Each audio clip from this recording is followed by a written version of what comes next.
Good morning. What up? It's the Maddie making music live stream. Welcome, welcome, welcome. Hope everyone's vibing, doing well. It's Wednesday, and we're back. That's 3 days in a row I've been able to get on, so I'm very excited that we're building up to some sort of consistency. We're gonna do a couple things today. I think we're gonna do a new beat, like we've been doing the last couple days. But I heard a beat on. So the background music you're hearing, this is my music. But one of the songs, the bounce was weird, didn't have any drums, and I wanted to fix that. So we're gonna start with that. That song is called Course Correction. So let's pull it up. See if we can figure out what's going on.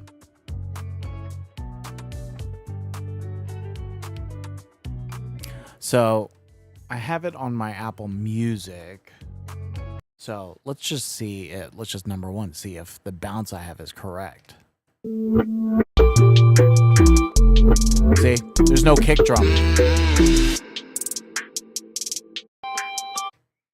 Okay, let's check the other bounce. Now, some people have their songs where they don't have a kick drum. It's just the 808's the kick. This case doesn't seem to be the case. So let's open up the session, see what the heck's going on.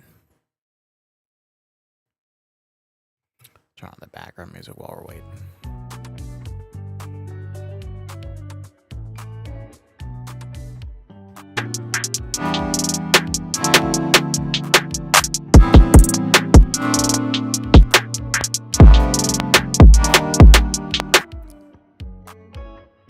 Let's mute the. There we go.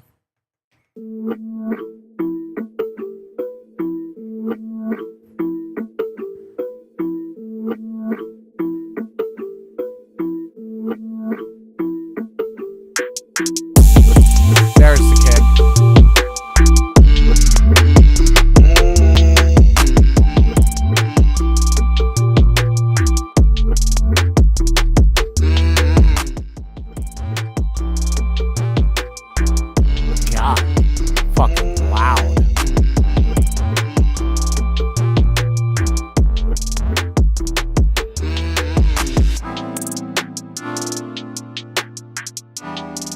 Okay. That sounds correct now. This is before I had a lot of the stuff I've implemented too. Interesting. So let's do a couple things. Bring that up there.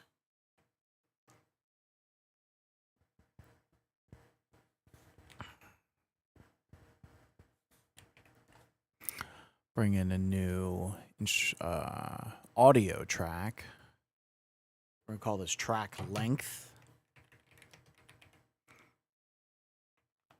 This is a little tip I found on Ben Thomas, recording engineer. I found on his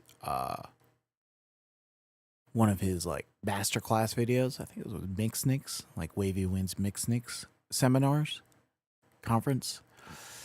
Essentially, he has a blank track where he creates a clip, or I guess in Logic it's called a region. And then when I bounce, I just click on that, hit bounce, and it's the exact length of our track, which I think is cool. We're also going to check and see if the kick export is actually on the actual stem too. So great. So now that's corrected. We can do this properly. Make sure it doesn't say .wave. Replace. Yes, please. Thank you. So rebouncing that. And then we're going to turn on my beat tag, rebounce it with the beat tag on too. So I have two different versions. So it's a process. It's a process.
There we go.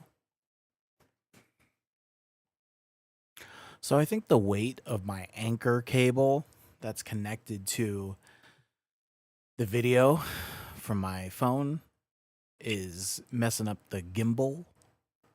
So I literally had to hang the cable over my computer screen monitor. Whoops. Okay, great. So now let's do bounce for the tagged version.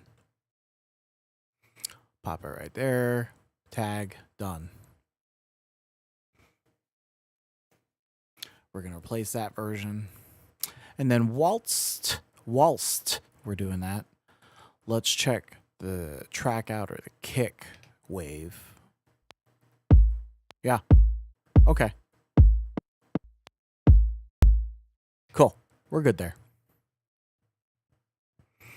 And then I know I haven't been doing this previously, so I'm going to do this now.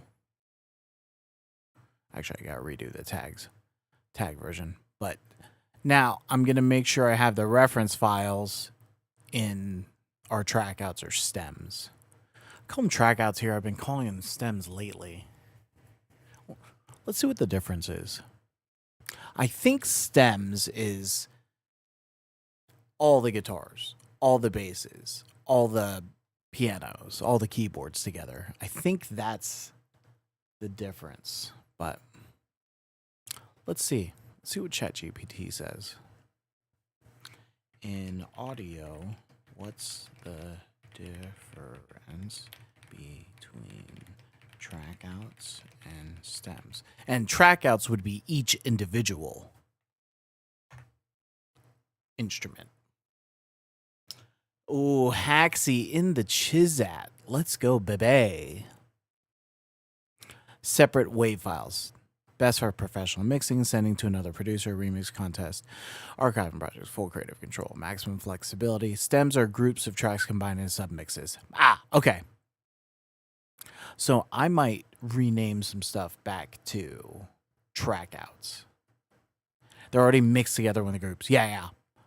So it's like, see, all the drums are together. So the kick and the snare aren't separately bounced. They're combined. Mastering engineers, live TV performances, TV, film licensing, DJs, quick remixes. So there you go. Let me ask you this, chat. Should I be a Haxmouse in the chat being so kind? Is it me or you just get more good looking each time I see you, bro? First of all, thank you. Doesn't feel true, but thank you. Secondly, Haxie, I think part of it is I did a little shave. I've been recording content lately. And the one I filmed last night or yesterday afternoon was pretty close on my face. So I wanted to make sure I was, touched up a little bit, a little shaved. So that's what you see. Let me help you out here real quick. Get a little close-up view. See? Just kind of my patented patch here on the bottom. But I don't have my mustache. I call it the reverse, so it's messed up. It's the reverse Hitler. Let's just say Charlie Chaplin. The reverse Charlie Chaplin, where it just grows on the side. Or Fu Manchu, I think is what people would call it. Like from here down. That's what it was looking like. So I just changed that up. That's all. Sheesh. All right, now we put the tag version. Copy it in there. Yeah, replace, please. Great. So what I have here are trackouts. These are trackouts. So should I do stems too? Stems would be bounce the drums, bounce the bass. And let me check one more thing. Do stems need the master on them? The Cantafias, famous Mexican actor. Oh, there it is. Generally, no. Sim should not clear master bus pass on space for a reason to do so. Great. So if I was going to do that process, right, chat, what would that look like?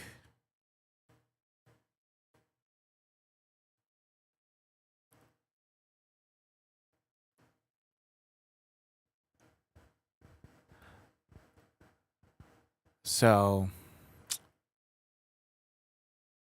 and do I have two separate folders? One for track outs, like the multi-track, and stems? I guess so. Something I haven't really thought about, but we're thinking about this morning. So there would be this folder, stems, right? Okay, let's suss this out.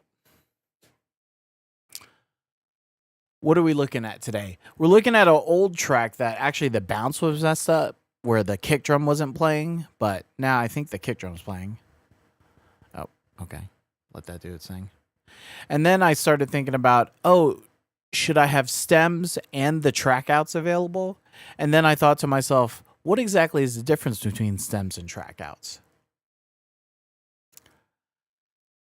And what I learned through ChatGPT is stems are, say, all right, so there's the bounce. Okay, now let's rewind. Rewind. That's Ace Ventura. Ace Ventura, right? Let's see in reverse. Okay. Okay. So we have the bounce, right? And the bounce is the full track, everything together, all the music together, all the tracks. All right. Then we talk about stems, right?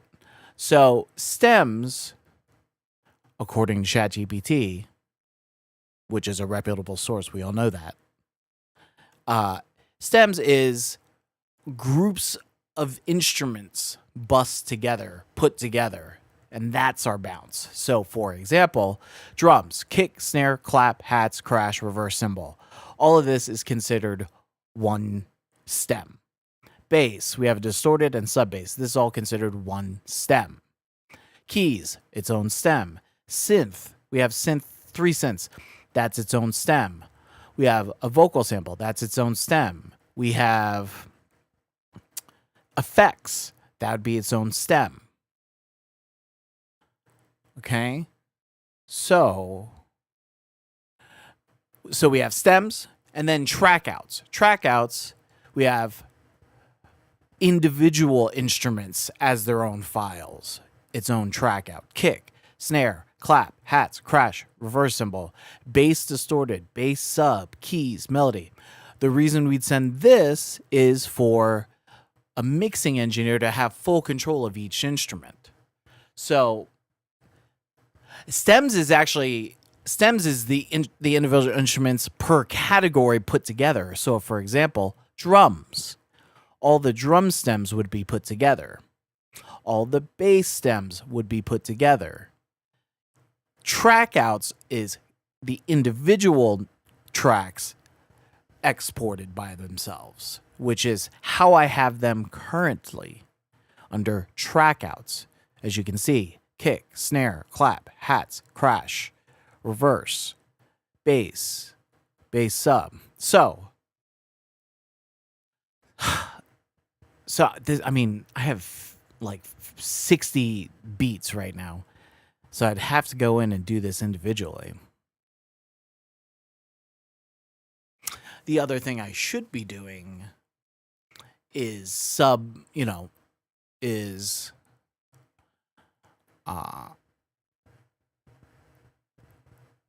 is bussing each of these individually is really what I should be doing. Or each section individually, which takes even more time. So I think how we're going to do the stems, and I just looked this up, stems should not have any mastering stuff on. So that is off, right? Dude, am I just doing a stem day? Is this going to be super boring watching me do stems? Are people going to like this? Maybe?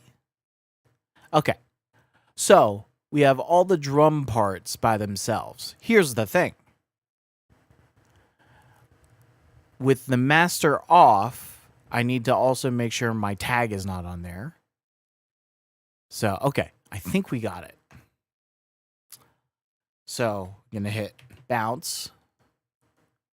Okay. We save this under stems. And we're going to call this drums. Just straight up drums.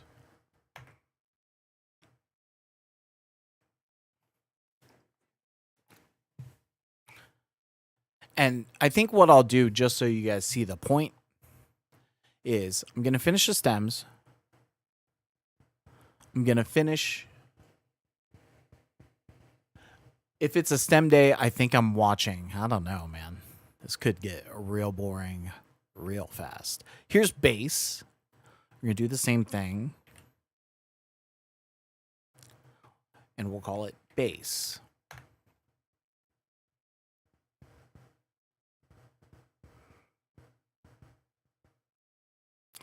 Keys by themselves. It's the only key part, so we'll bounce the keys. Keys.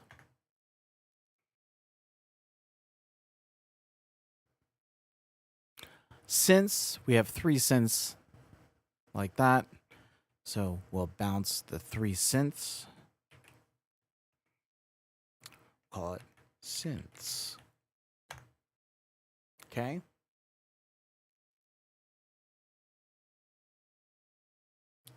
We have a vocal sample by itself.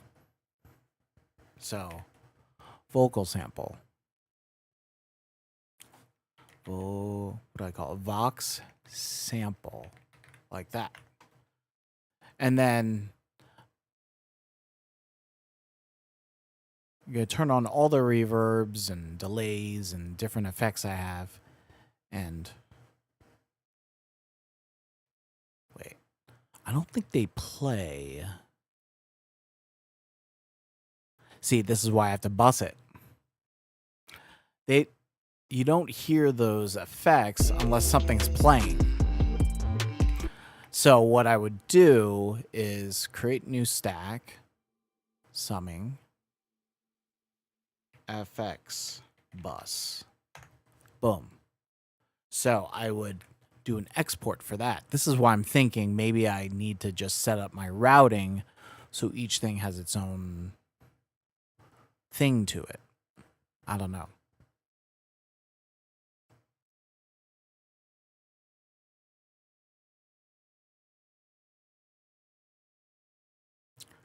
Okay.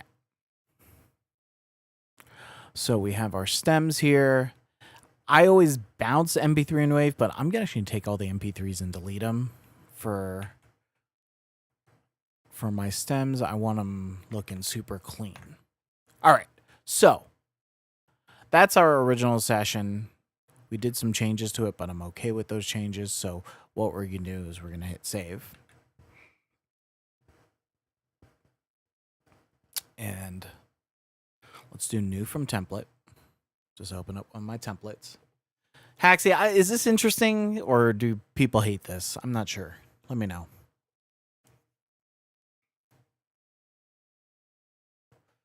Okay, let's start with what the stems look like when I bring them in. So I'm the mixing engineer, right? Cool. Maddie, send me over the stems or trackouts or whatever. So here's what the stems look like. Bring them in. Create tracks.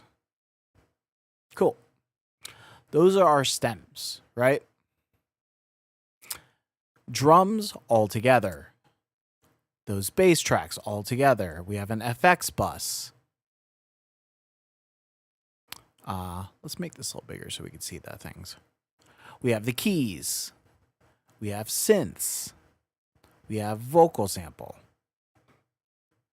So something I'm noticing off bat, the keys are not lined up, and neither is the rest of this. So I've already messed up my stems. How about that? So let's go back and redo them. It's a learning experience in my opinion. Oh, we're learning. Let's redo the stems. I fucked up. Let's be honest. Okay. Let's try this again. I think it's because I had these guys highlighted. Okay. So, once again, let's mute everything. Okay, our drums by themselves, but we need to make sure we're clicked on that guy. Let's redo it. Stems. Calling it drums. We're going to replace.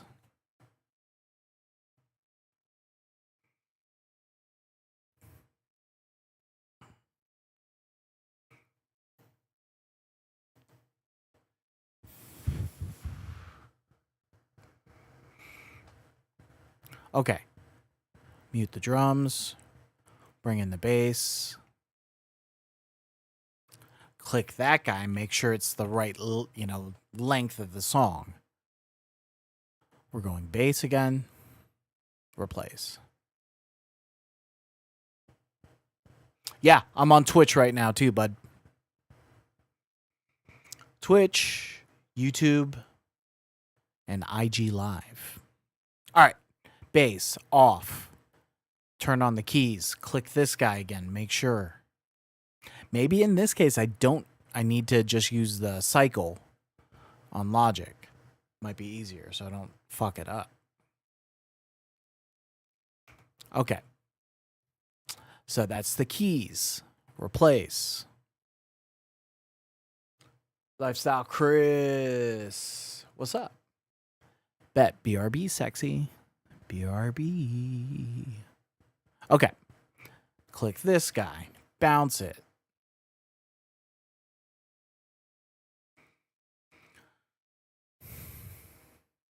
The positioning of those instruments wasn't right on the stems because I didn't have the correct length selected. So we're on synths. Open, replace.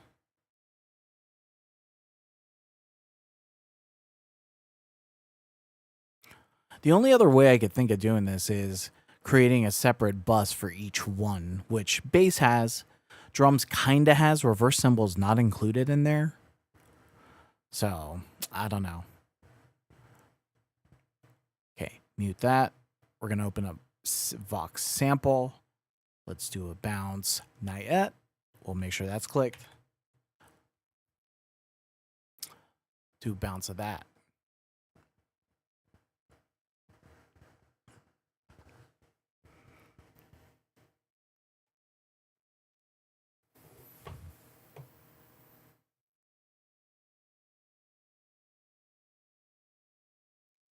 You know, I was just thinking.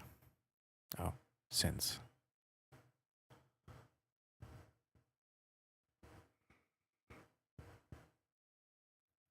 I'm just going to leave it. Fix that later. Okay. Vox sample. And now the FX bus, we do this, which was my original thought. And I might go back to that. I don't know. Okay, great. New from template. Don't save. Okay, so these should be looking a little bit more correct now. Let's get rid of our MP3s.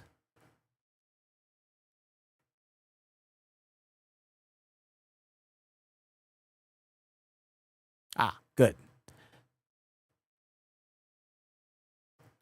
Everything looks a little more lined up, although our bass part doesn't seem to have anything. Neither do our keys part.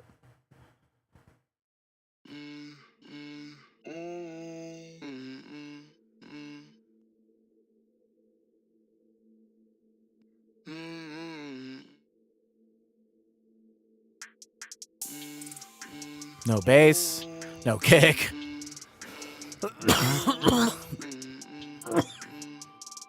Stems is not working out for Matty here. All right. Close. Stems is not working out, Brody.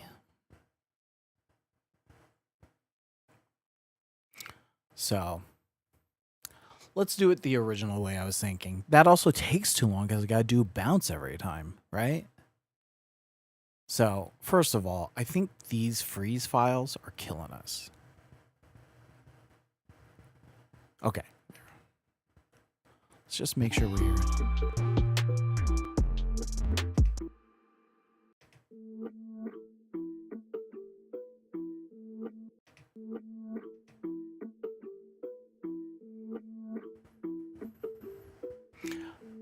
Hey.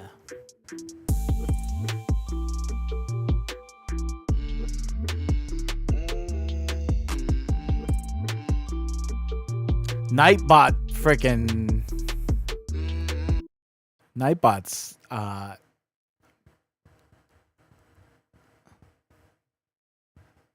denying Haxie on a comment. Whoops. Sorry, Nightbot. Sorry, Haxie.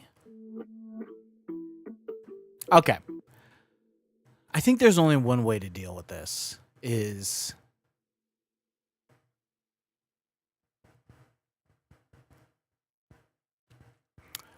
I gotta just do submixes. So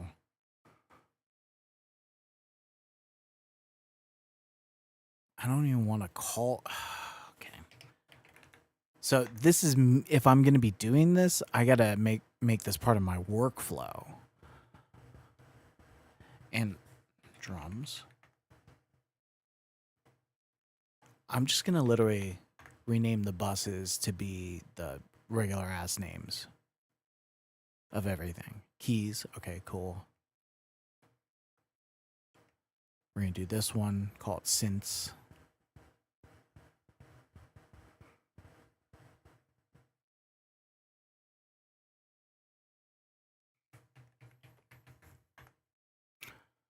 And FX. Okay, so Nightbot's a hater, bro. Nightbot's a hater.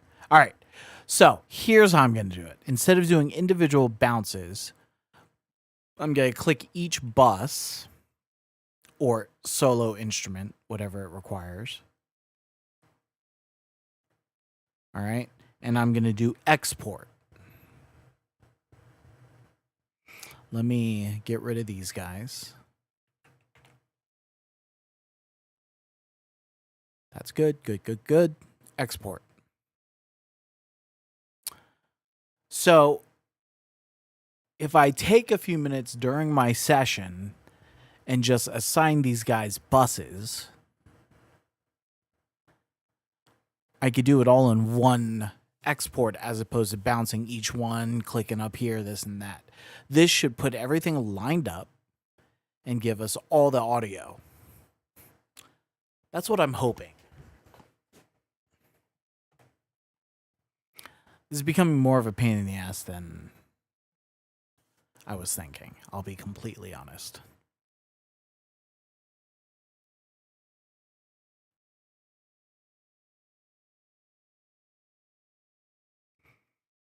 So, let's take a look.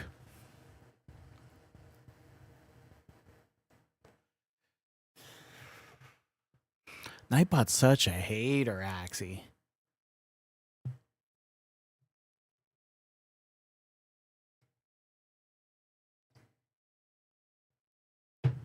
Okay.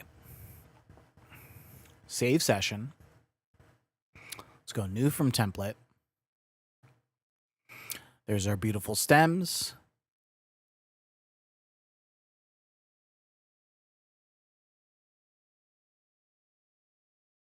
That's looking better.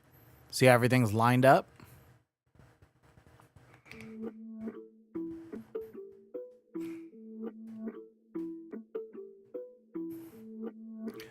Great.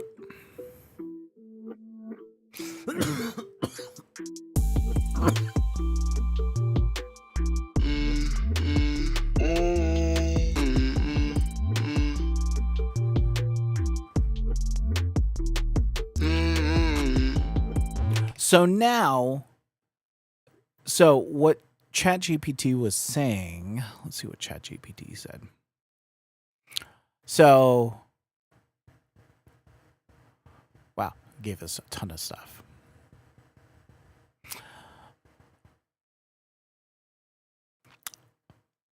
So, I would send these type of stems, to mastering engineers for live performance, TV, film licensing, DJs, quick remixes. Because then they don't have to deal with, 2 or 3 times as many tracks, number one. Number two, maybe they don't want just the snare by itself. Maybe they just want to hear the drums together. Right? Okay. So, that's our stems. So, let's go ahead and just put this into a folder. We'll call them stems. And we'll hide that for now. Okay? Let's drop our track outs in here, which we already have pre-done. Here's our track outs. Take a look at the difference.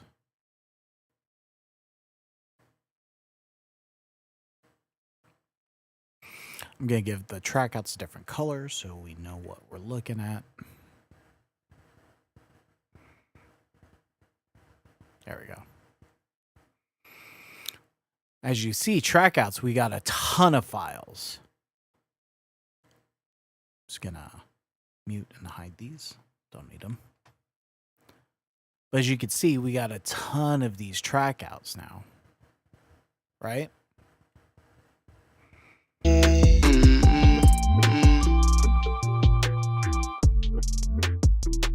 Now look at the difference.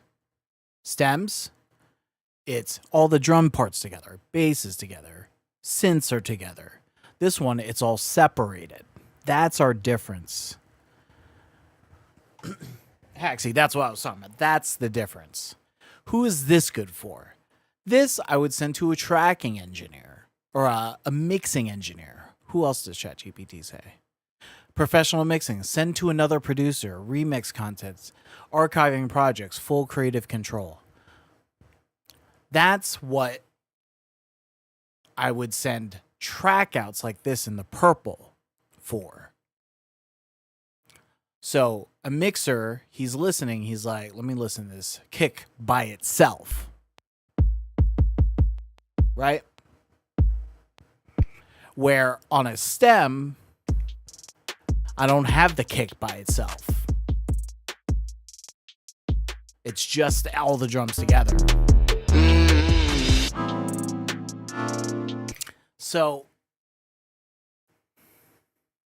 do I need to go through all of my folders and redo them so I have stems available too? I don't know. Maybe. I could make sure I just get in the habit of doing that when I bounce, because there's obviously a very big difference between a stem bounce and track out bounce. So we'll call that track outs. What do you guys think in the chat? Should I take the time to do both bounces? So as far as deliverables are concerned, deliverables to whomever would be the track bounce itself, which is this guy, right? I have it MP3 and Wave. I have a track bounce of the MP3 and Wave with my beat tag, Maddie making music, right?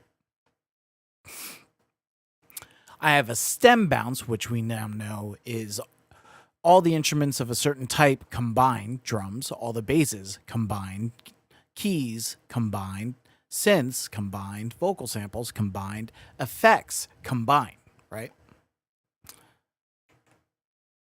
And having the track outs, which would be kick, snare, clap, hats, every individual instrument by themselves. So if I'm a... So let's look at it from Maddie's the engineer now, right? if I'm the engineer and so if I'm the engineer, so let's do something real quick. I might change how I do this now, actually. Delete that. If I'm the engineer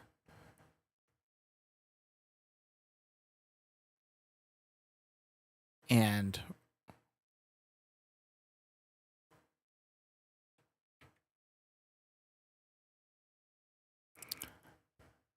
I want to do it like this.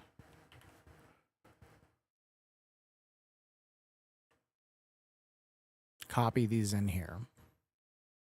It's going to take up a lot of hard drive space. I just realized that. Young Lido, what's good? What's good? Welcome to the chat.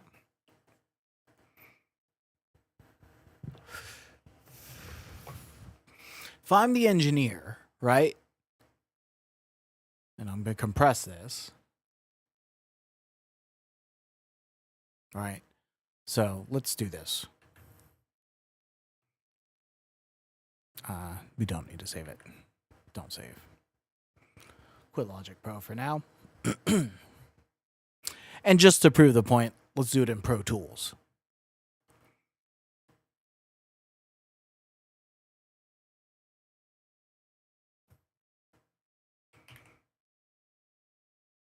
So, Haxie, if I'm the engineer, right? What's good? What's good? Lido. All right. I'm the engineer and just delete those real quick. Okay. And I go to WeTransfer. Maddie, the producer, right, has sent me this zip file. Okay, cool. I asked for the files. He sent the zip file. I'm expecting maybe. I'm not expecting the session. I'm never expecting a session. When I mean session, I mean the Pro Tools session, Logic session, because engineers work in different DAWs. And if you don't know what DAW is, Pro Tools, Logic, FL, Ableton, right? Working in a different program or app, right? So Maddie, the producer Maddie, did his beat in Logic, but I work in Pro Tools. He doesn't know I work in Pro Tools as the engineer. This is all hypothetical, right? So the best thing to do is send the stems or track outs, right? But we need some information, right? So we got the name of the track, course correction, at Maddie Making Music. That's our producer. We have A minor, 75 BPM. Cool. That's, for me as an engineer, that's all the information I need to know. Who I got it from, what the hell the song's called, the key, and the tempo. Maddie's already done a great job, right? Let's open up the zip file. Hold on, Pro Tools. Give me a hot second, yeah? So we open up the folder. Great. Let's see what's up. Oh, shit. Tight. He sent me MP3s, waves, and these must be the bounces of the track. Cool. So if I'm recording somebody, I can drop in these files to record them and just use the 2-track. That's what we call these. We call them 2 tracks. We call them 2 tracks because it's a stereo bounce left and right. So 1, 2, 2-track. So if I'm recording somebody, these are dope. These are exactly what we would use. Oh, he's dropped me stems in here. Let me see what's going on. Oh, shit. Okay, I see what he did. He bounced each bus of instruments out. Cool. Maybe if I want to remix this or whatever, I'll do that. I can use that. But I'm going to be engineering. I'm going to be mixing. I would love the individual instruments or the track outs. Oh, shit. Okay. Maddie gave me all the individual track outs, too. This is perfect. This is actually what I would be using. This is great. So if I'm over in Pro Tools, right, I'm in a completely different program now, right? We'll call this tester 34. Let's go 35.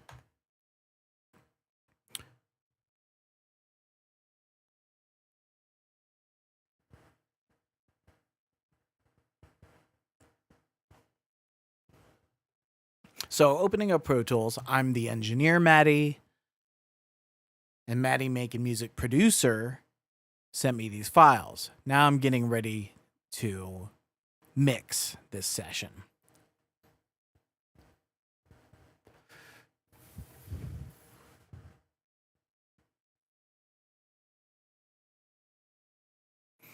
And since I'm mixing, I'm not going to use these stems because these will have kind of their own mix, and I can't individually mix instruments from here either, right? So I'm going to use the track out version.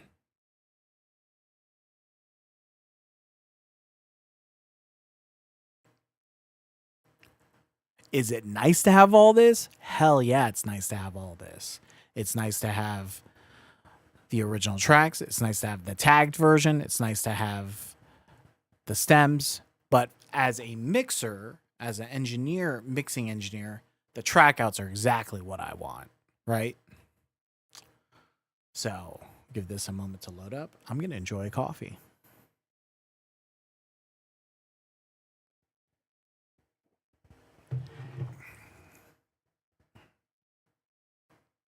So as a mixing engineer, we're going to love using the track outs instead. So I'd be glad to have all that organized too, Hacks. I think you're right, man. It's a pain because let me show you how many tracks I have. These are just of kind of my current grouping of tracks, right? Let me show you. I would have to do that process for all of these. Everything you see there. I didn't even mention I have like a whole nother folder of like lo-fi beats.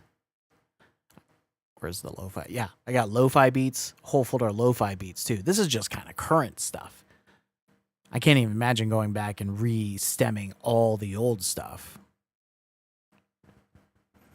Okay, so let's open up this tester. Yep.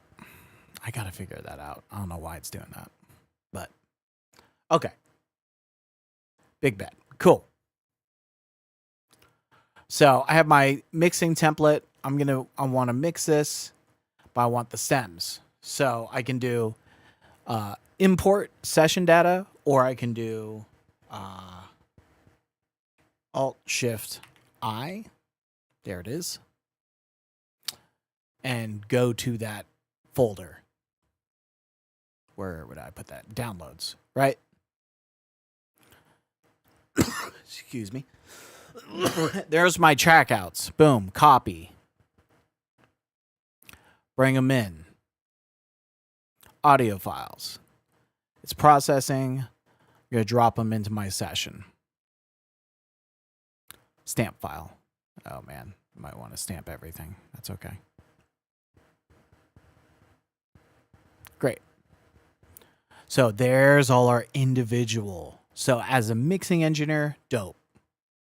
Exactly what I wanted. Only problem is I got to set up my session a little bit. So wait, he had the info on there. A minor, 75 BPM. 75 BPM. And we can set our key to A minor. Why do I need to know this information? So everything's lined up in case I want to make edits.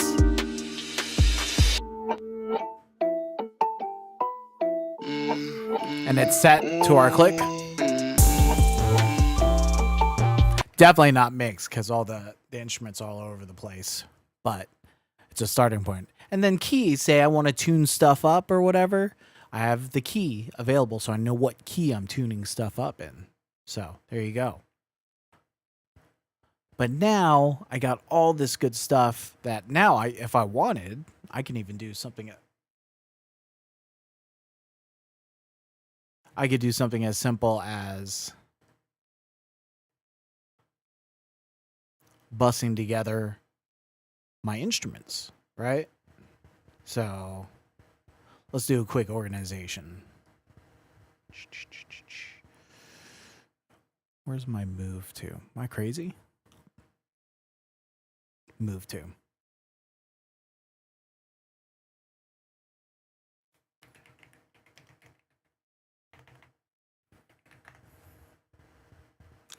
drum bus. Our two basses. Bass bus. Something that I'll do as well for my mix is I'll combine all my music. So drums is its own bus, bass is its own bus, and then I'll do a bus for music. Music bus, right? So keys, guitar, synths, all that stuff goes under this bus. And then if there's sub buses needed, I'll do a sub bus. So in this case, synths needs a sub bus. Synths. Boom. And then we have our verbs, effects. So we'll create a bus for that. Okay, great.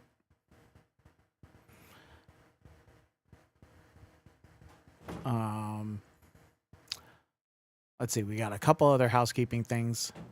This is just a me thing. I know not everybody does this. I like having the organization of the colors. It's just easier for me to see visually, I find.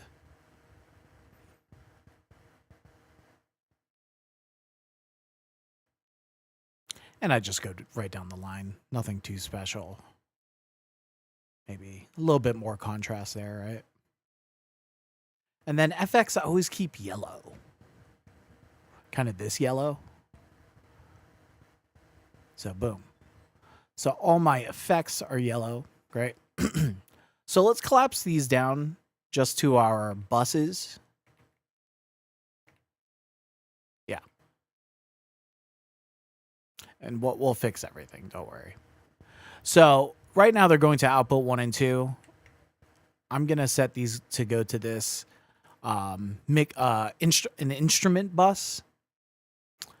So I need actually to create one. A little more work than I thought, but it's going to be worth it, dude.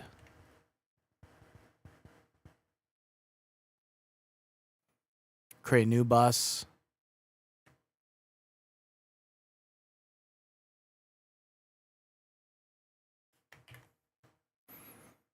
Stereo.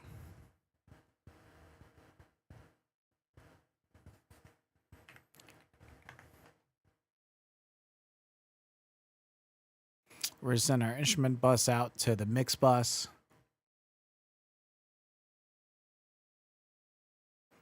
And we're going to set this to our 1516. We're going to rename this Inst Bus. Great. Make that just markers. So now we'll double check individually. All the drums are going to the drum bus. We can actually make this no input. All the bass are going to the bass bus. No input.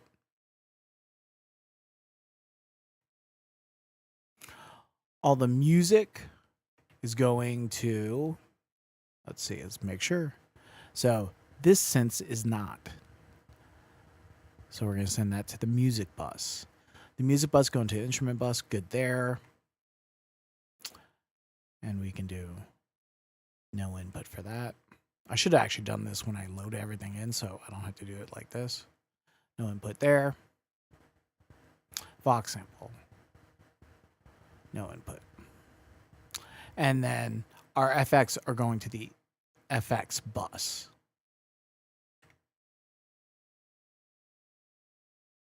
Beautiful. Now our session's loaded in. Everything's routed properly now. And in fact, this is so crazy. I know this is very specific, but I like the instrument bus looking like the 2-track.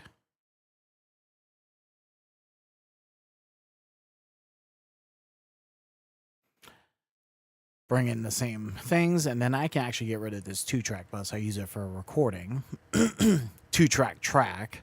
I use it for a recording track. Don't need it. Boom. Now everything's routed properly. Session set up, ready to go. Takes about, what, 5 minutes, 6 minutes? Correct. So Haxie asked, when you open a file, it won't be automatically mixed. You will have to fit everything where it needs to be. Correct.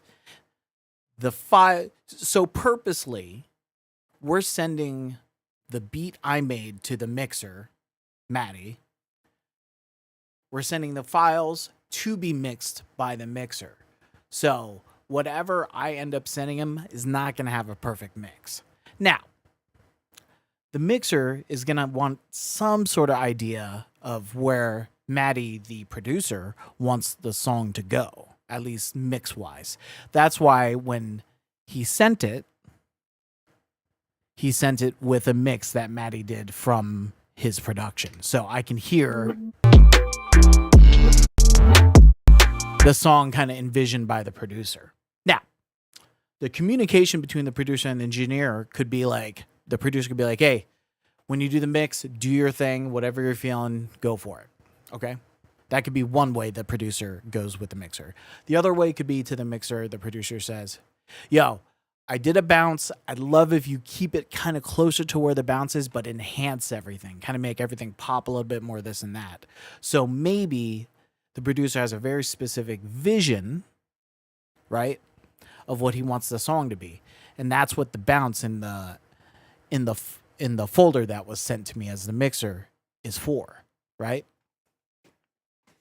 So that's not the only two ways. Maybe it's more a collaborative thing. Hey, keep kind of close to what I have for the bounce, but honestly, like, do your thing. If you're hearing something, go for it, and then we can listen back and see if we like it. Like, there's no right or wrong way, but I would say the right way of something, the kind of true right way is like give the mixer all the files he needs to be successful, setting him up for success, right?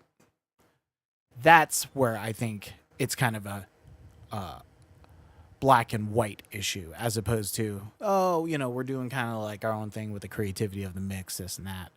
But as a mixer, I'd rather have all the files than partial of the files. That's how I see it. And yeah, so there you go. That's how we essentially bounce a mix and prep it for this. Prep it for, what's the best way to say it? Prep it for mixing. Now, as the mixer, I have everything I need. Here's the thing, right? As a mixer, maybe I'm like, oh, you know what? He's got some effects in here, but I kind of want to use the effects that I use for stuff, like the effects plugins, reverbs, delays. Cool. I could just mute them, right? They're all muted. So now I can do whatever I want with the vocal sample.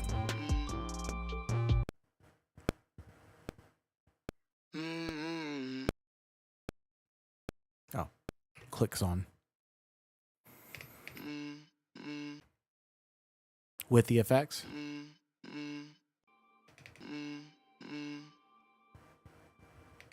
I see. So you send the MP3 to show what the song actually sounds like, but also send the images to see how else to change the beat for the mixer.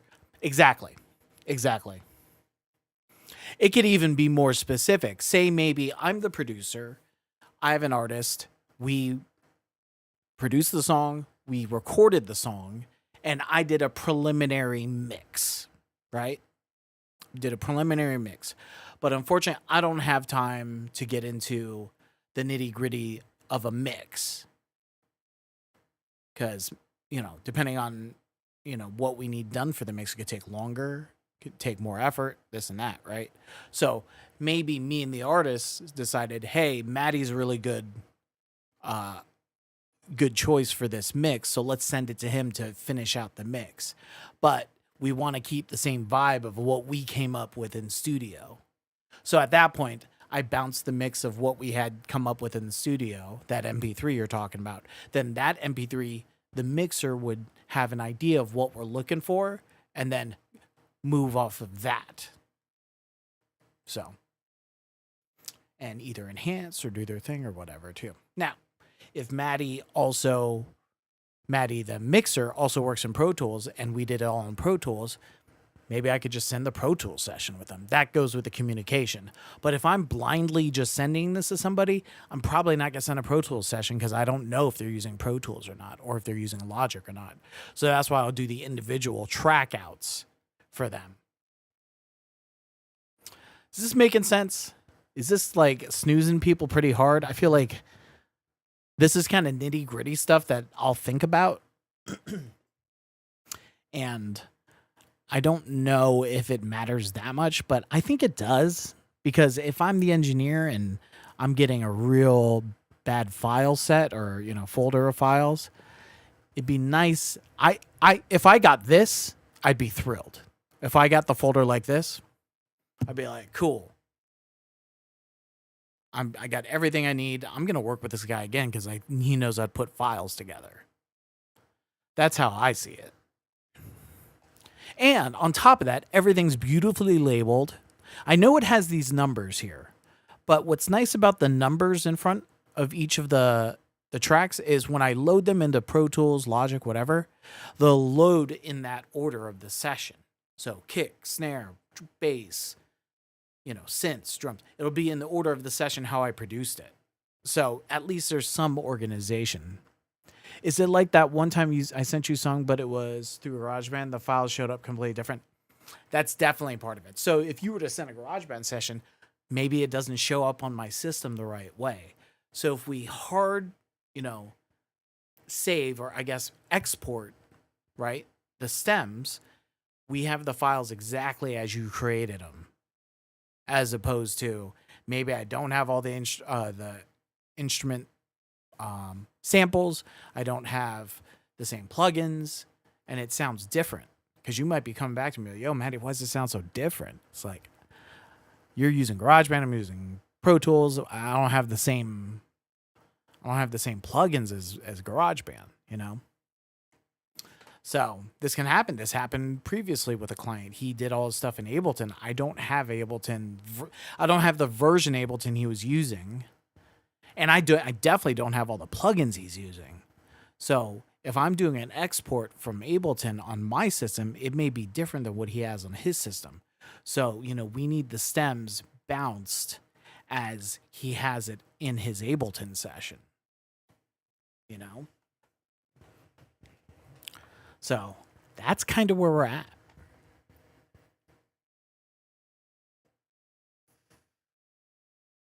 Because if I'm a producer, I want them using the bass exactly how this sounds. Has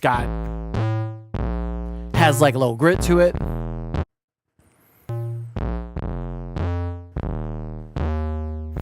So I want my bass sounding like that. If he can enhance that, make that sound even better, more power to him. But I don't want him changing the sound if it's not necessary. That's something to know in the future, even though I'm considering getting a Logic Pro for my Mac Mini. Yes. So I have Logic Pro. So if you were to send me a Logic Pro session, we're Gucci. That's not a problem. I have Pro Tools and Logic Pro. I have Ableton.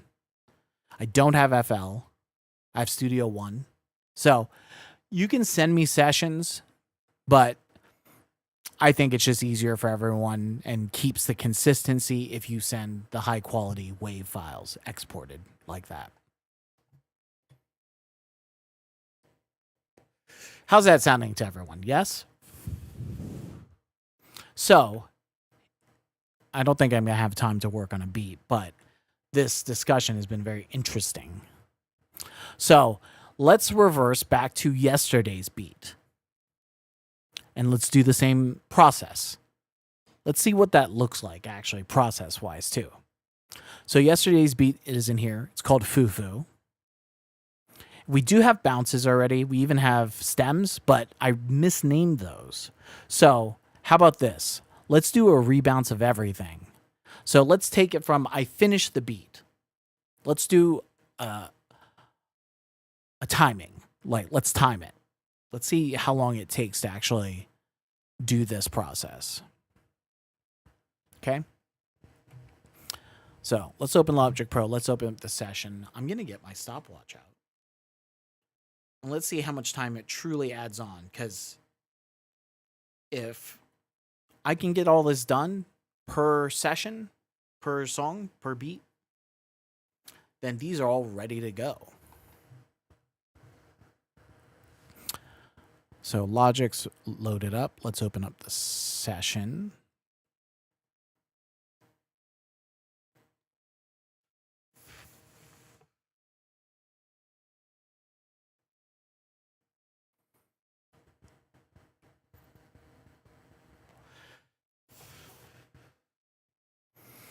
Okay, here's our session. It's actually a lot bigger than the other session too. So let's do the let's do everything from the bounce. Let's start with the bounce, and then I'm actually going to delete everything here. We're going to redo it. Okay. So let's mute our tag. So first, we're going to do the actual song, the actual beat itself, starting now. Do the actual beat itself. We're going to do the bounce. Actually, go back. Bounce. My ID tags are in there. Good. I don't know if I showed you guys this.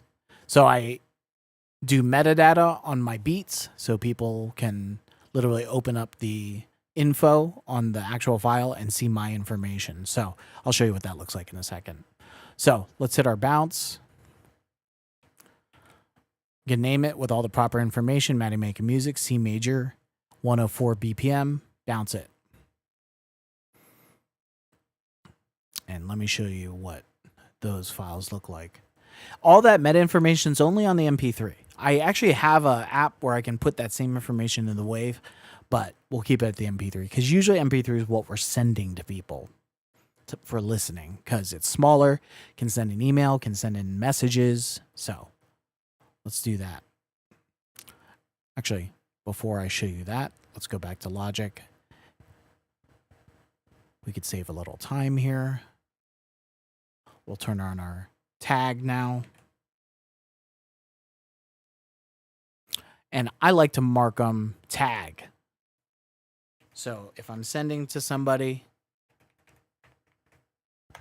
it has the Maddie Making Music tag. So when they listen, my name's on it. If they end up paying for the beat, then they get all these files. Okay, so here's our tag, or here's our MP3. If I hit Command I, it brings up our session. And I'm not seeing the info. Cool. What we should be seeing is all that info from here. And it's not showing. We'll check in a few minutes. Okay, great.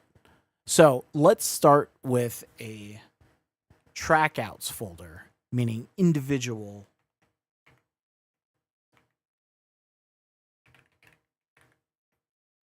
instruments. Okay.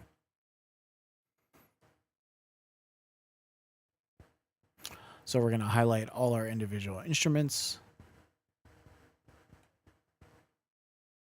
We got reverb and delay, so we'll also grab those. So all of this is going to be exported. Export. These go under trackouts. Normalize off. 24 bits what we want. We got where the track number shows and the name of the track. We're in the right folder. Export it. So now that's going to be exported as tracks, right? But now we need to do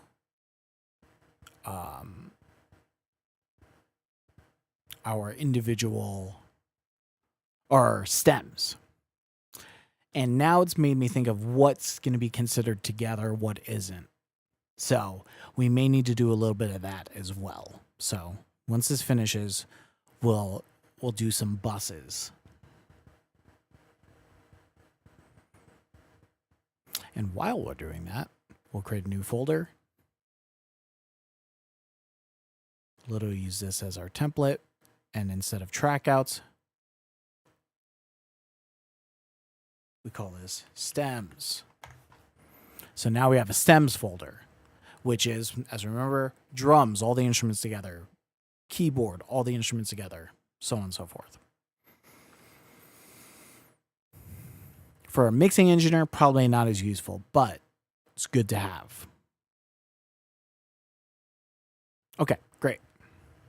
So let's start tying stuff together. Drum bus, everything seems to be together. Let's see what that looks like, actually.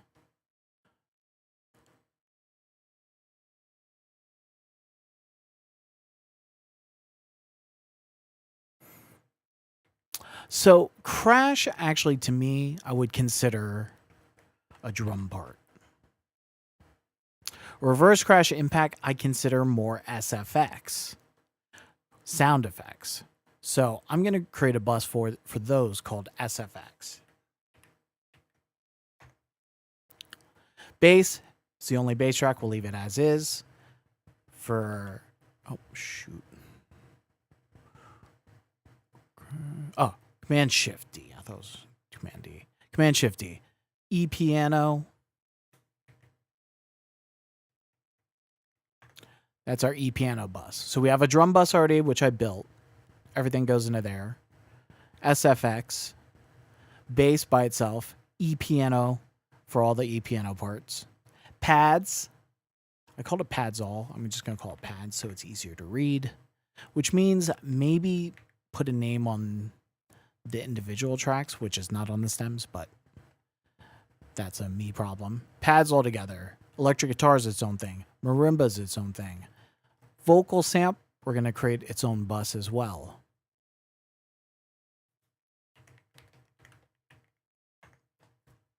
And melody. We'll give it its own bus.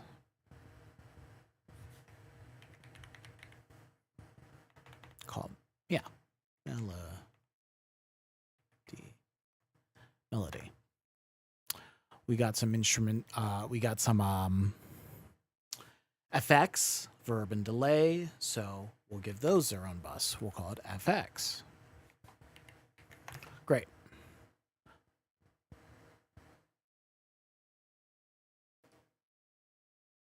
So now we have all our buses. So let's start grabbing our buses. I just want to fix the color on this. That's how my drum buses look.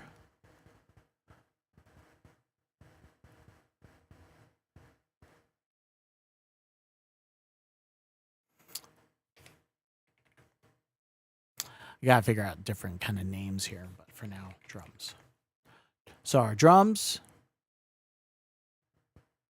Actually, this should be called drum kit. Ah, that's what I should call those. Okay, drum kit. So we got a drums bus, SFX, bass, E piano, pads, marimba, Vox samp. Gotta rename that before I bounce it. Okay. Actually, if I hit that, if I do option that click, gives me all those parts individually. Bass, pads, marimba, Vox samp, melody, FX. All right, great. And then we hit bisounce. No, we hit export. We have a stems folder. Go to stems. All that looks good. Export.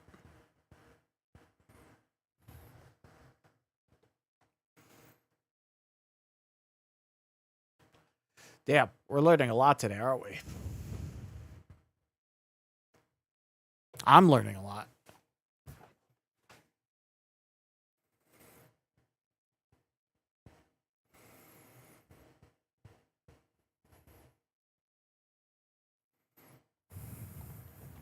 So we're bouncing to export.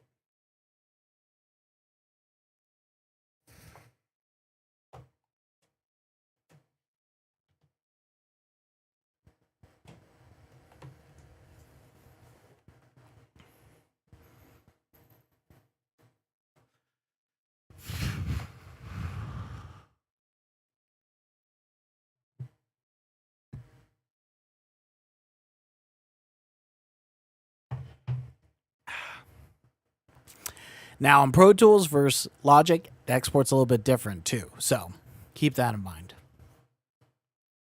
Today we're doing just these exports over here in Pro Tools, Logic.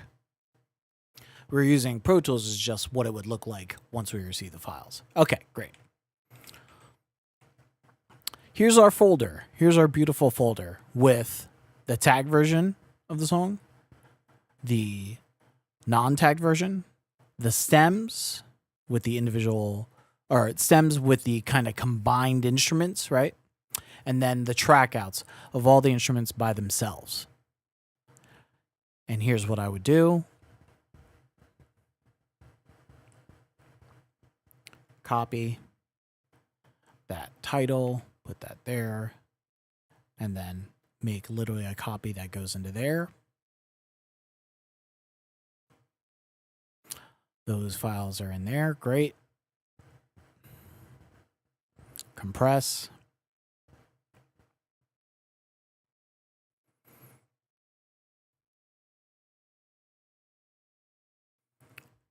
We're compressing that particular folder.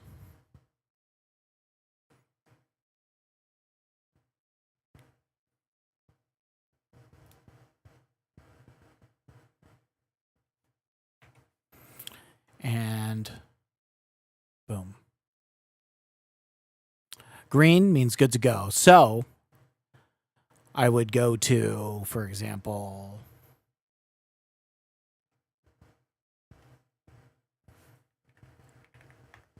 WeTransfer. I got my zip file right here.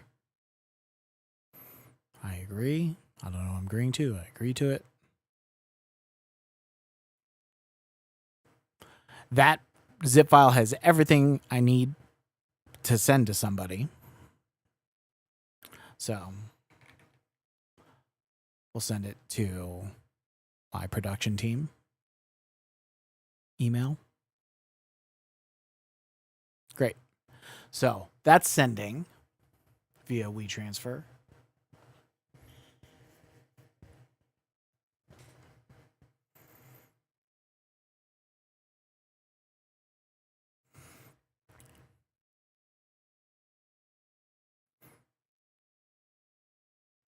See what that looks like.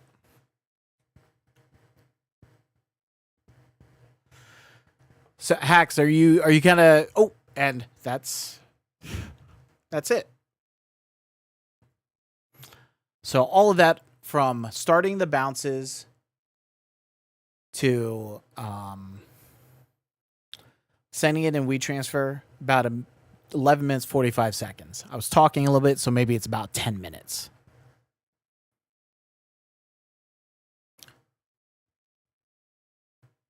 So that's sent. So if I'm waiting for that email, I receive that email, get your files.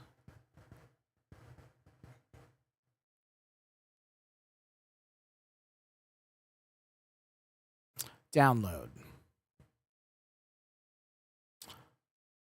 Save it for now. New from template.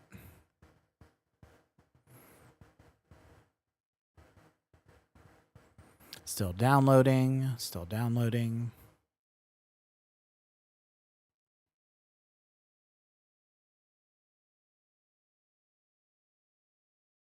Finishing download. So we'll just say I'm the engineer. Maybe I give myself a text. Hey, files are in your email. Bet I got it downloaded. We can expand it. C major 104. We're already in C major. I can set up my session. Set to 104. Oh, bet he's got the reference song, or he's got the bounces and track outs. That's what I'm looking for. Drag it in.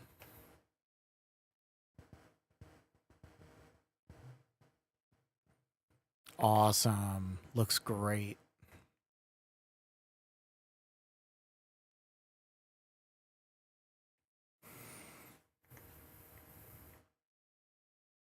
Boom.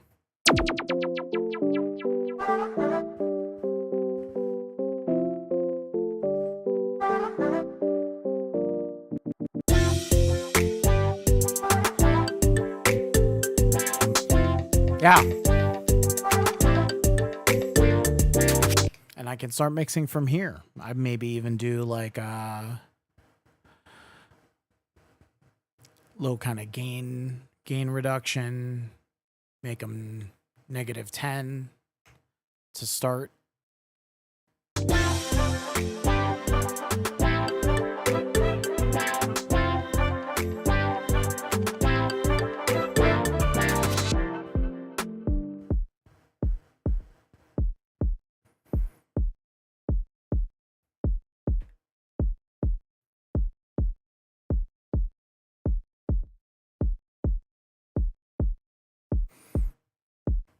Compare that to the bass, maybe.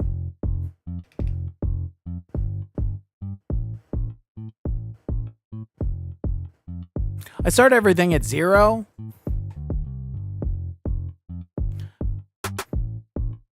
Bring stuff in.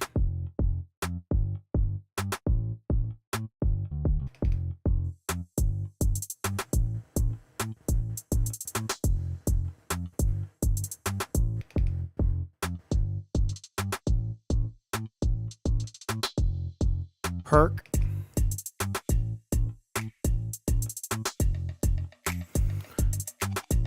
Got a filter on the percussion here. Reverse. And nothing's set in stone as far as the mix. We can always change it. It's a little loud for my taste. Let's get the main line, which looks like this piano part. Get the impact at the top. Pull that back.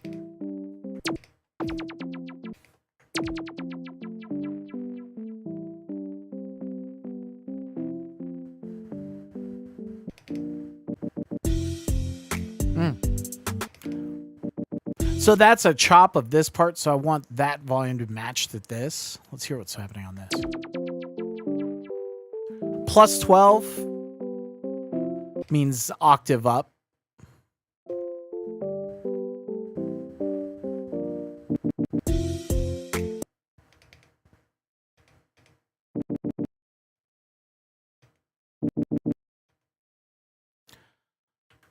So that's a mistake on my part. That should be up an octave.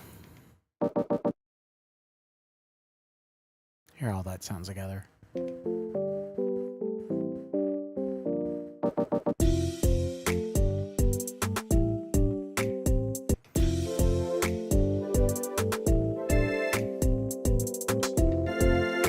All these are the same.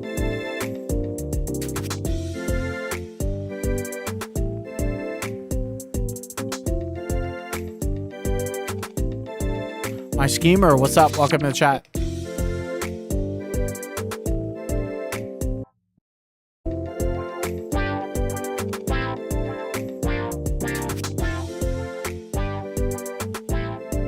It's our guitar part.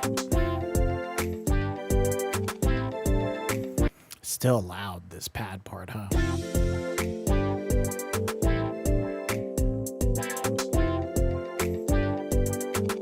Giving an earthy beach vibe. Yeah, a little bit, right? We got this marimba part. It's 3 different marimbas. Obviously, I produced it, so I know. But if I'm looking at it by the title, the way the waveforms look, I'm guessing these parts all work as one part. Right?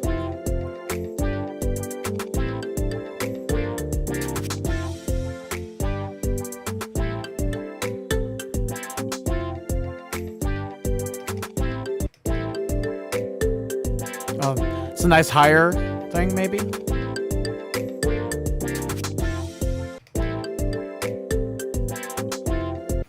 We got a vocal sample. These two look like they're together, so let's listen to these.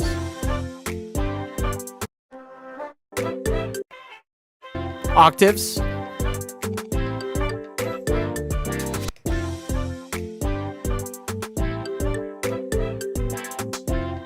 Yes. Yeah, earthy beach vibe. I'm hearing that. It's another vocal sample, a little different.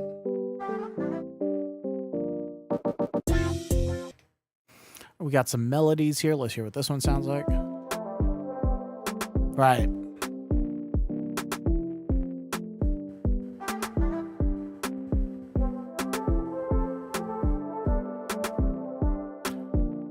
Now you gotta imagine there's gonna be vocals maybe written on top of this, so the melodies are dope, but we want to keep them in check so vocals can be sung over them. Cool little effects with the verb.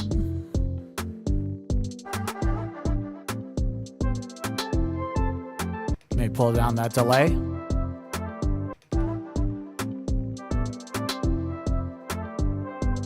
Cool.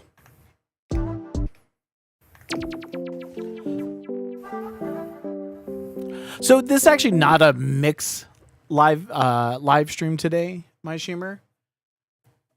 My schemer, excuse me. It's I did a whole thing. You can ask Hacks Mouse.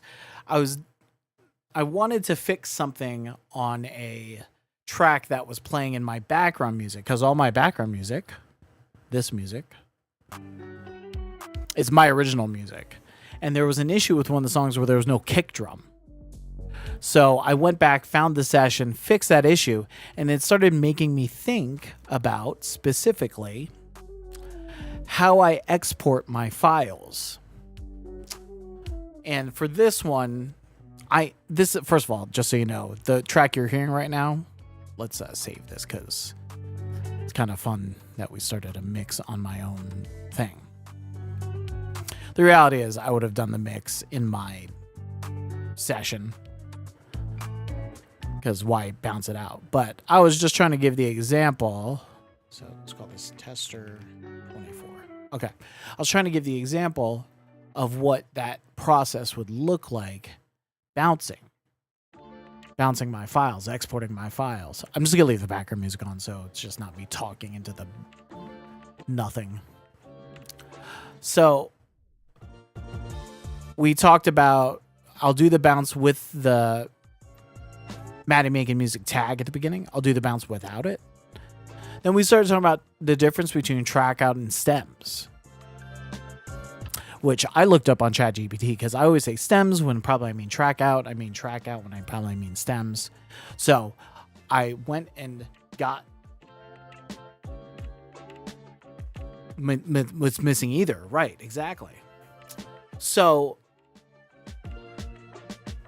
specifically, stems are your kind of instrument buses. So all the drums together, kick, snare, hi-hat, all that together. Sound effects, all together. Bass, if you have multiple basses, all together. All your keyboard parts, all together. That's your stems. Okay? Track outs, specifically, are the individual instruments. So your kick, your snare, hi-hat, filter. So I'll interchange those when I say stems or track outs. So that's been my mistake over the years. So it got me to thinking, is this in a class in a way? I don't know how much I'm teaching. Haxie can tell us if he's learning anything. So now it made me think, okay, when I do my bounces and send it to an engineer, right? What do I send? So if the engineer is doing a recording session, probably just gonna need the 2-track, right? So either the tagged version of the 2-track or the non-tagged version of the 2-track. I'll send it in waves so everything's lined up, because we know in MP3 form, MP3 adds just a little bit at the top, kind of shifts it off grid just a little bit. So we like having it there. So I'd recommend to any of the engineers, if they give you the wave, use the wave, because as long as they're doing the beat to the grid and with some sort of click tracking metronome, the wave's going to be lined up perfectly. But it made me think, okay, if I'm sending it to a mixing engineer, I know as a mixing engineer, I'm going to want the track outs, all the individual instruments separately. So include the track outs. But stems, we were looking on ChatGPT. Where's my ChatGPT?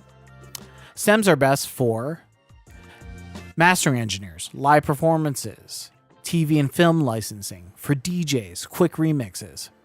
So if I'm already in the process of doing this stuff, close my WeTransfer. If I'm already in the process of bouncing this stuff, why not take the extra couple minutes and do the stems too? And we just did a timing from me starting the first bounce of these to doing the stems and the track outs. Took me about 11 minutes, 45 seconds. I was talking between, so maybe roughly around 10 minutes it takes me to do that. Is that worth it?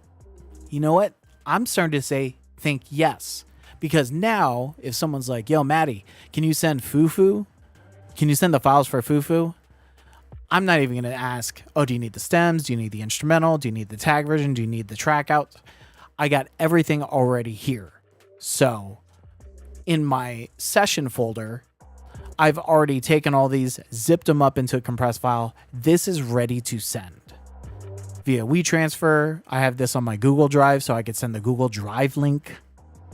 You know what I mean? So I think it just makes a lot of sense to just take the extra time, do the bounce that way. I actually didn't know why we needed to use Wave. That's great to know. That's one of the reasons. The other reason is Wave is a higher quality version of your audio file. MP3, because you notice that the MP3 size versus Wave size is quite different. So let's take a look. So the Wave of these two, this is the actual beat. The Wave is 25.1 megabytes. The MP3 is 3.8. So our MP3 is compressed to a smaller size. Do we lose a ton in audio quality? No, because nowadays when we're bouncing our MP3s, it's very nominal, the difference. But if you're listening closely, there is a difference. So let's do a little A/B. Here's our MP3.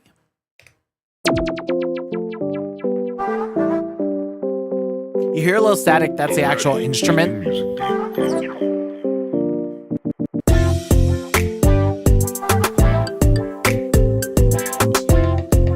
Okay, here's our Wave. A little bit difference in fidelity, the tiniest difference, but it's enough to notice.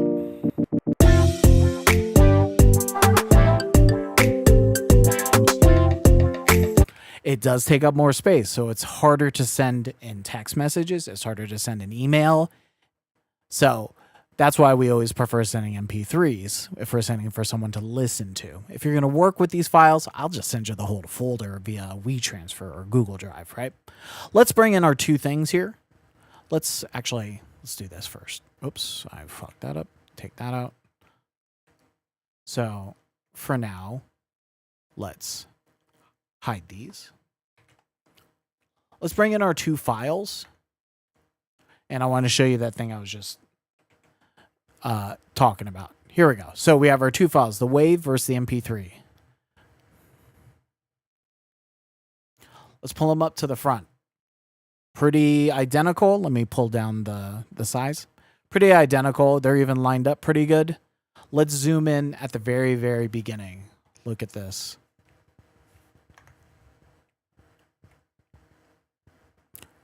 Oh, good. Look at this. This is great. See how we're lined up pretty good? So our MP3 is lined up pretty nicely here. So we don't need to do any changes in the way it drops. Especially when the big hit comes. Let's take a look here. Yeah, looks completely lined up. So we're in good shape. Very, very good shape. So, but I checked that anyway. MP3, Wave, I'll double check it to make sure. Because what we want is our track to, I'm going to turn down the beat a little bit.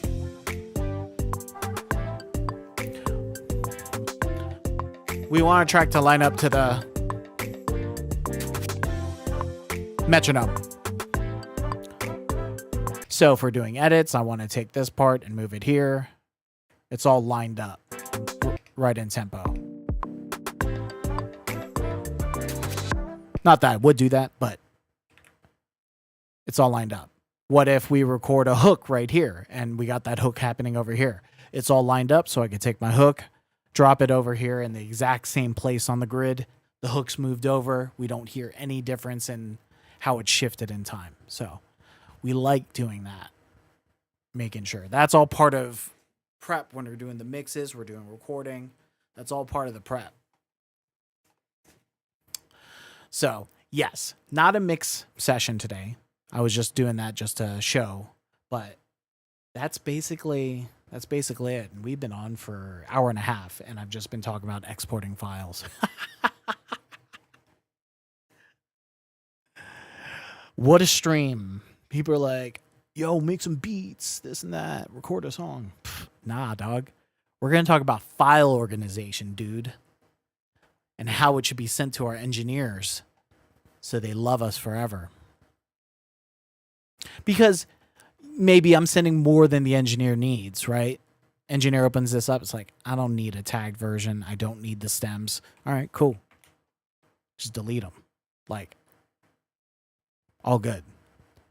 All I need, I'm engineering it and I'm sending it to someone else to mix. Cool.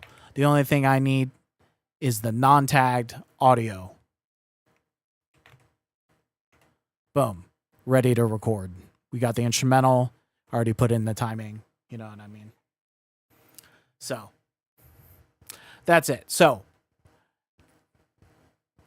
what does this mean, Hacks Mouse? Does this mean I'm going through every one of my beats and making all the deliverable files this?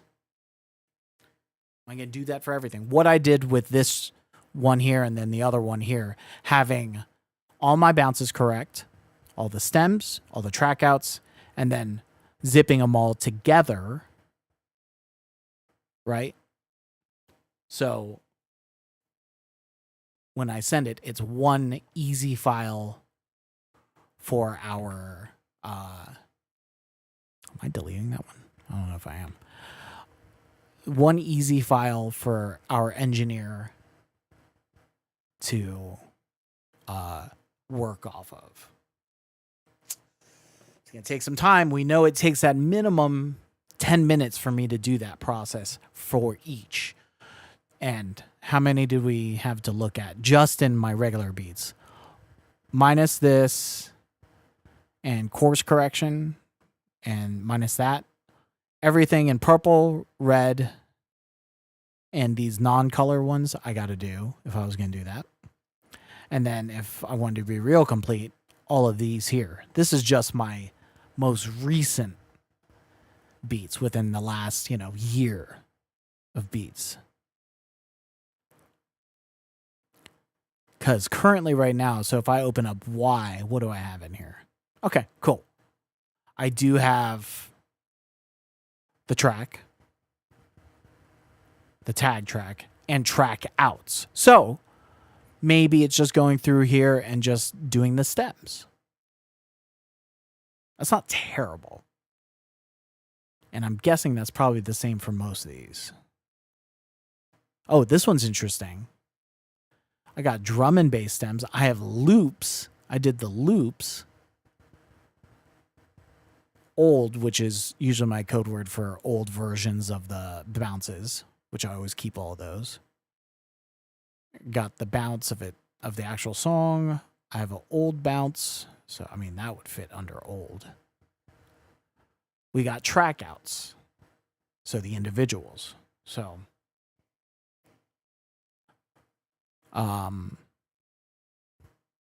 let's see. My schemer says, what's one of your all-time favorite tracks you made so far? It's a great question. There's this one track I love. I love it so much, and I don't know if I could find a home for it, but it's this K-pop track I did with my partner, Sean Day. And I'll just play it for you, and then how about play this one for you, and then we'll leave the stream as is. This latest mix is done by our buddy Nix. He's a producer engineer. So I'll play this for you guys. This is one of my favorite tracks. It's kind of a fun pop track.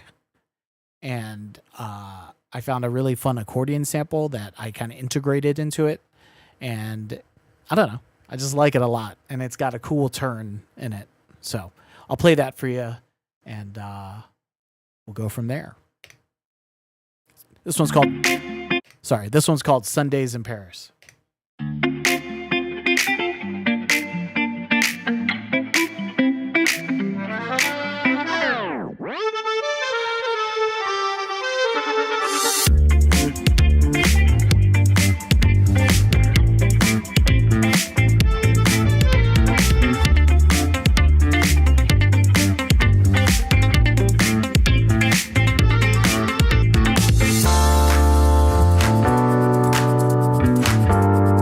This wasn't a K-pop pack I sent, but it's also a pop song, I think.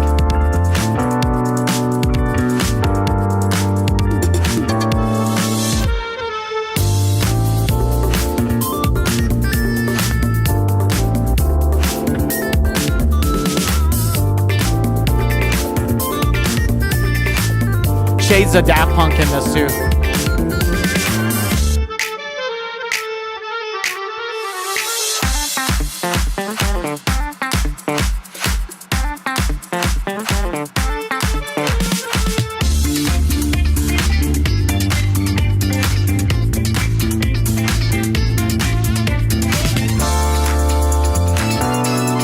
Dua Lipa vibes, which is basically disco vibes.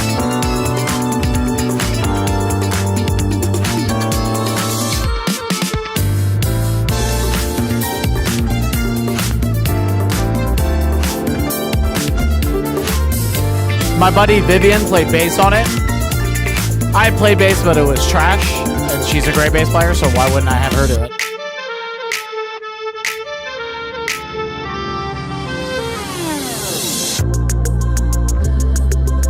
What? Let's go.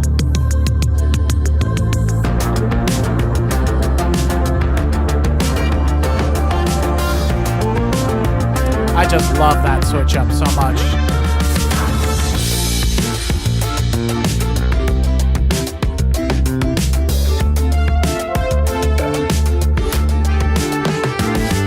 That's that accordion. So the accordion is still throughout the whole song.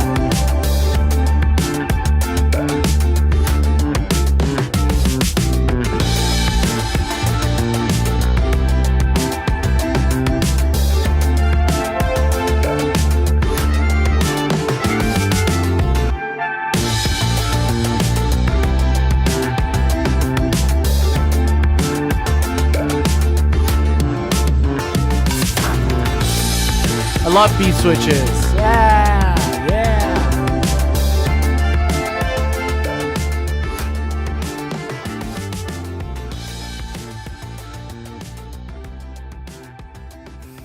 So, that's one I just love so much. I just love super fun at the beginning and then turns into total vibe on the second half of the song. So I just adore that particular one. That's one of my favorites.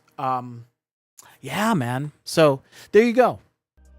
Today, what I thought was going to be a beat day was not turned into a learning stream for myself included. So what do we learn, hacks? We learned that stems and track outs are basically two different things. Even though I know I've interchanged, like I've kind of swapped them out for meaning. And I know other producers, engineers, artists have switched them out for different means. But now we know that there's two different differences. And actually, looks like I already thought about it. Because look, on this one, this older track, we got stems here. Oh, those look like track outs. And track outs here. Those look like track outs. So I still got it confused back then. But now we know the difference. So I think maybe I will be slowly going through my archive, re-stemming some stuff into the correct names and doing that correctly. So everything is real clean when I send it to an engineer for recording, mixing, whatever they're going to be doing, or an artist who's like, oh, I got my own engineer, but I love your beat. I want to record on it. Cool. Here's all the files you'll ever need for it. I think that's the way to approach, is just give them everything they'll need so they don't have to hit you up again. Be like, hey, I didn't get the stems. I needed the stems. You just sent me the instrumental. All right. So with spending just a couple extra minutes to make sure everything's bounced correctly, right? Going to Fufu, for example. Everything that's here, file-wise, is in the zip folder. So now it's literally send this zip folder to whoever is going to be needing it, as opposed to, oh, which one do you need? Whatever. I got everything. It's in there. Beat, tagged beat, stems, track outs, all in there. Pretty darn cool. Pretty darn cool. Real learning experience today. So I'm very, very happy that it kind of started off with me working on that, just trying to fix that one track, and turned into a whole stream about kind of file organization, file export, kind of thinking forward about how we would present files to potential collaborators, engineers, producers, artists, and kind of thinking forward for that. Because I've received, hey, Chris, what's up? Chris, you just missed a stream, baby. For an hour and 45 minutes, I talked about file export and file organization. I did a whole stream on just that. But it seems like the chat had a good time. They were asking questions, and we made it fun, and it was a thoughtful, I think, stream about that. And it's just kind of made me rethink about how I want to present myself to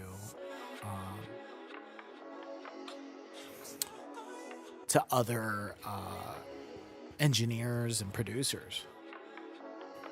Whoops, early morning streaming. What a stream, man. What a stream. But I think that's how I want to approach it. Most important shit for sure. Like Chris is first of all, guys, Chris over in Instagram, unbelievable drummer, musician, fucking coolest dude, also engineer and producer. So Chris, let me ask you, if I sent you a folder with this stuff in it, would you be to do a mix? If you're recording someone, if you're doing a remix, doing some production on it, if I sent you a folder of this stuff, would you be happy? I sent you the beat that I made with the Maddie Making Music tag, the beat that I made without the Maddie Making Music tag, just the beat itself, MP3 wave versions of those. I sent you stems, and I'm talking about the drums bust, the SFX bust, the bass bust, the pads bust, the EP piano, all that individually bust per the type of instrument, right? And I sent you all the track outs individually: kick, snare, hi-hat, filtered hi-hat, percussion. If I sent you all of that, would you feel like, cool, Maddie knows what he's doing, number one, or did Maddie just sent me way too much shit? I just need the beat. Like, I don't know. I think as an engineer, if you gave me all this, I'd be like, dope. Everything I needed. I may not use the stems. I may not use the tag version, but I got everything. And I zipped it up into one folder, sent it through WeTransfer, Google Drive, or whatever. Like, I feel like as an engineer or a producer, if someone sent me all of that, I'd be like, cool, this dude's serious. He knows what he's doing. I don't know. That's how I'd feel. And like super like labeled and organized. I know it has the numbers, but I was explaining, when you drop this into a session, everything comes down in a very specific order, right? I don't know. I feel like that's, if I receive that, I'd be happy as an engineer.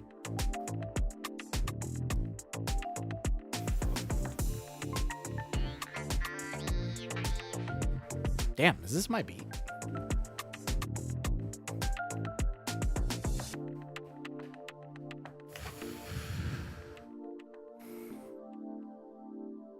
So Maddie sends me the stems. I drop them in. The numbers are there because it keeps everything in order. Drums, SFX, bass, E-piano, pads, guitar, marimba, vocal sample, melody, FX. Like, everything is nice and ordered. So even if I want to reorder, I don't have to go searching for everything. Everything is kind of in the order of how a session would look, right?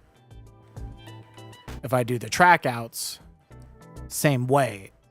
Everything's ordered in the way my original production session looked.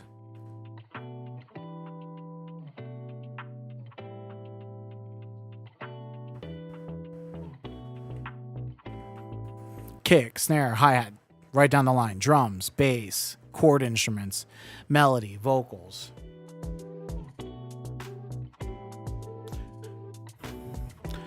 Look at this.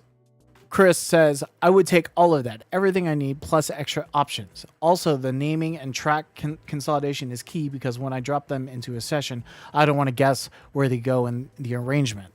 Chris is present. Is Chris present? LOL. Arrangement. There you go. Yeah. And since it's all exported from the beginning of the session, everything's lined up perfectly. Everything's loud as hell, but everything's there. But, you know, Chris can do something as simple as like what we did before. We do like a normalize or whatever. Set it to -10. Boom. Now we got headroom to work with it. Like, it's not that hard. Definitely not that hard. So, yes. I think I will be fitting this deliverables process into my future beats and future songs, especially if I'm sending it to somebody. So when they open up the folder, everything they need is there, just like Chris said. Everything I need plus more options. Because maybe Chris is like, I'm not going to do too much crazy shit. And I just want to hear all the guitars together. I don't want to deal with 4 different guitar parts. Cool. You got it in the stems. And you could combine these too. Say, I just want the drums, SFX, bass parts as their actual loops or their actual stem.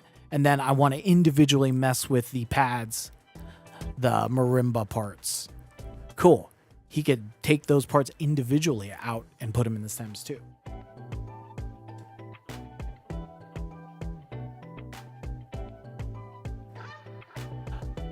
I agree with Chris. I'm learning producer. I can do the basics, but FL Studio, I don't know every juke and trick.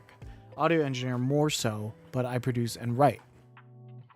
This, and you know, my schemer, like, this is what I would call, you know, the first steps, because this, as a producer, right, your calling card, besides the actual sound of your beats, will be how you share your beats to another producer, another engineer, to an artist. So if you were to send me a WeTransfer, Google Drive, whatever, a zip file that looks like this, I'm gonna be like, cool, my schemer knows what he's doing. Because this does take a moment to make sure you do properly, right? We're trying to make sure our stems are bounced with the correct instruments. Our track outs are all labeled, right? Means you took the time thinking forward for the next person who's going to touch the song. You know? Go back to this real quick. So, for example, right? Let's just hide these for now, right? Let's mute it. So, for example, Chris, like, schemer, excuse me. I'm going to use this hi-hat, right? I'm going to use this hi-hat sample, right? Maybe I do some stuff with it, I do some sample flip with it, whatever, right? The thing is, I drop it into Logic, and same thing with Pro Tools, and probably every other DAW. You're going to drop it in. The name is going to be whatever the name of the file is. Do you want a session or a stem folder or even a track out folder with a bunch of files that look like this? I'll move it over into the middle of IG so you guys can see. Do you want them to look like this? DIA, DW, DW 101, drum, hi-hat, bruck out. No. I want it to look like this. Hi-hat. Oh God, all the other instruments are going. Excuse me.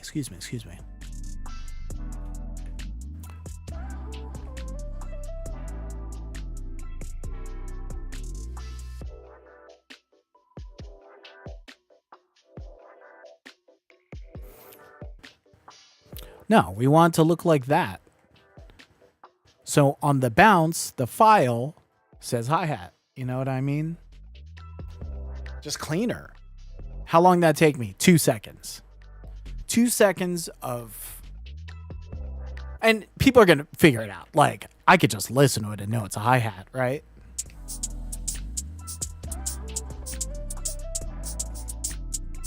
Rico Lee Jr., what up? Welcome to chat.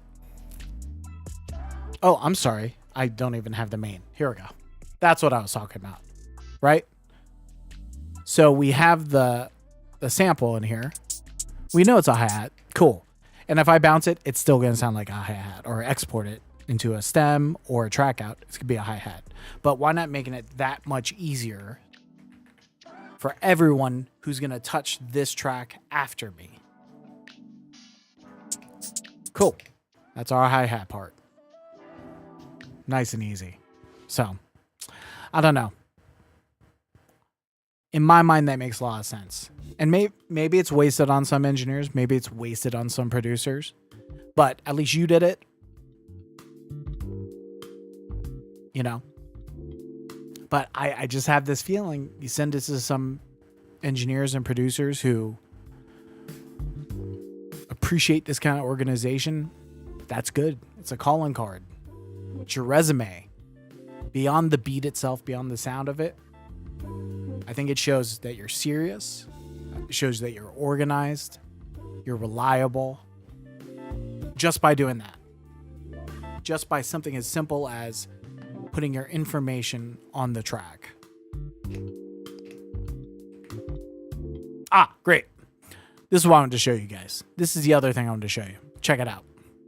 So I did the bounce for the MP3. Also included on the information is my literal actual information. You guys see my name there, but you see the same information, what the key is, what the BPM is. You see the publishing IPI. You see my composition IPI. You see my email there, contact information. That's on this MP3. That's connected to the MP3. So when someone's, releasing this or whatever, and they don't have that information, they can't get a hold of me. My email's there. They need my IPI. Oh, Command I have all that information right there. You know what I mean?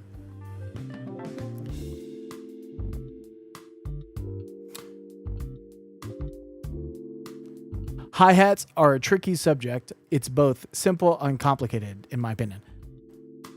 You're talking about the sound itself? Is that what you mean? Light descriptors were appropriate. If you have a chorus hi-hat or a phaser, I'll add that. Yes. In fact, on that one, I have, for example, I have a hi-hat, but I also have a hi-hat that's filtered. So the descriptor is in there, right? Later in the song, I have E-piano, but I also have an E-piano chopped, where I put chop. I have E-piano plus 12, E-piano chop plus 12. Plus 12, octave up. I could say one oct, but I say plus 12 because we're thinking in semitones, right?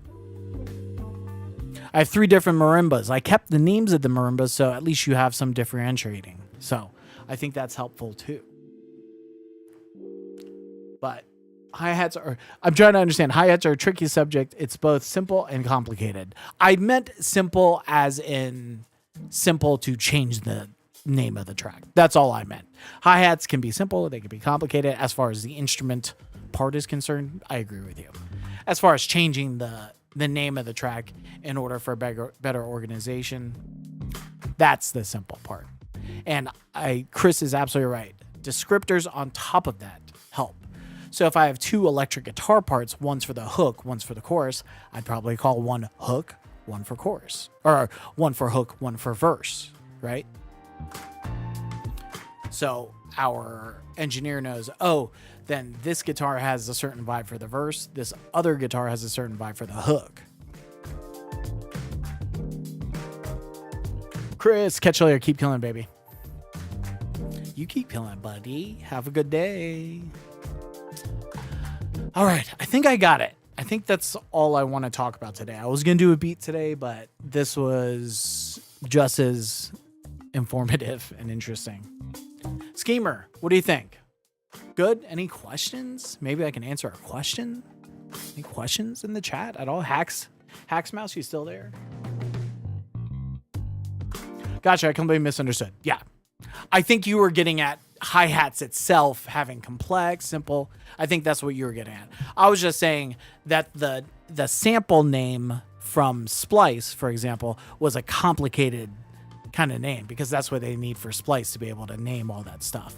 For what we're doing in our session, we rename the track so it's simpler on this side, on the bounce out side, right? On the export track outs stem side. That's what I was talking about. So, yeah, that's what I got at Schemer. What do you think, Schemer? That was a great sesh. Yeah. Well, it was a great sesh, man. We learned some stuff. I learned some stuff. I think I'm making some very serious changes in my workflow. Adds on a little extra time, but in the long run, I think it helps me out and keeps the sessions flowing. That's how I feel. Ooh, I like this one. But you caught the recap, the several recaps at the end. So, but my Schemer, make sure anytime you see me live, I'm working on something. I'm working on a beat or I'm doing stuff like this, talking to the chat. I used to stream a ton, but that was a lot of gaming streams. So we're making the music streams the priority. So it's going to be a lot of this stuff I'm talking about. This is stuff I love talking about, believe it or not. I love this stuff. So, excellent. Well, it's 10:30. I better hop off. I've been on for 2 hours. So, we're going to hop off, get the rest of the day going. Hope you guys enjoyed. Make sure you follow, make sure you like, make sure you subscribe. And we'll catch you guys on the next one. I will see you tomorrow.